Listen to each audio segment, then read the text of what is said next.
আসসালামু আলাইকুম। বুকে পানি আসা বা ফুসফুসে পানি আসার কারণ নির্ণয়ের আধুনিক পদ্ধতি। ফুসফুসে পানিটা কি? ফুসফুসে পানি হচ্ছে যে আমাদের ফুসফুসে ২ টা পর্দা থাকে। একটা ফুসফুসের সাথে লেগে থাকবে আর একটা পাঁজরের সাথে থাকবে। এই ২ টার মাঝখানে যখন পানি আসে এটাকে আমরা বলি প্লুরাল এফিউশন বা বুকে পানি আসা বা ফুসফুসে পানি আসা। তো এই যে পানি আসা দেখবেন যে অনেক রোগীর যে ফুসফুসের মধ্যে বারবার পানি আসে। ১ বার বের করে, ২ বার বের করে, ৩ বার বের করে। তো এই যে বারবার পানি বের করা দেখা যায় রোগ ধরা পড়তেছে না।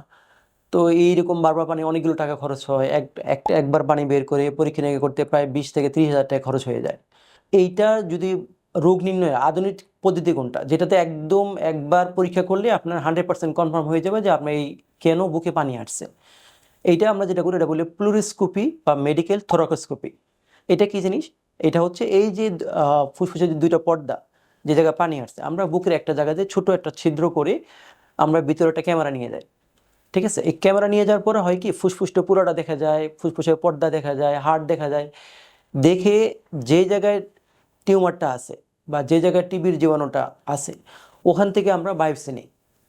বায়োপসি নিলে আপনি কি হবে? যখন আমরা ক্যামেরা নিয়ে ভিতরে যাব, ওটা দেখার সাথে সাথেই আপনার রোগ ধরা পড়ে যাবে। এটা কি টিবি না ক্যান্সার না অন্য কিছু।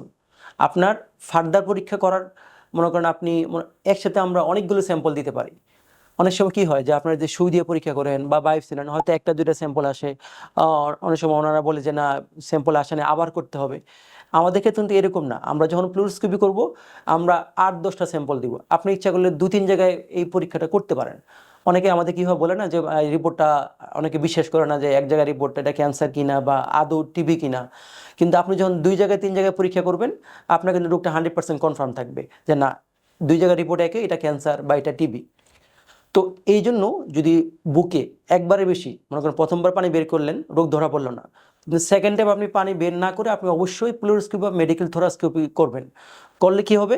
এইটা যে আপনাকে যে ছবি দিব, এই ছবিতে আপনিও বুঝবেন, আমি তো বুঝবেই, যে ডাক্তার সাহেব যেকোনো ডাক্তারকে দেখান উনি এই জিনিসটা দেখে উনিই বলবে যে না এটা ক্যান্সার, এটা টিবি, এটা অন্য কিছু।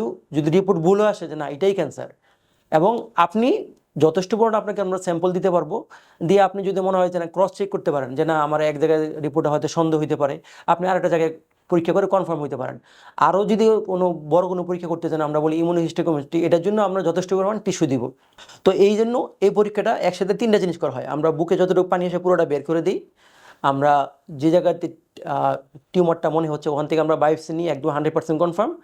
আরেকটা আমরা বুকে একটা টিউব দিয়ে আসি। অনেক সময় যদি ক্যান্সার হয় দেখা যায় এই পানিটা বন্ধ করার জন্য আবার বুকে টিউব দিতে হয়। তো এই যে আমরা টিউব দিয়ে আসলাম ৩-৪ দিন পরে যখন পানিটা কমে যাবে আমরা বুকে একটা ওষুধ দিয়ে দেবো যাতে নেক্সট টাইম আর পানি না আসে।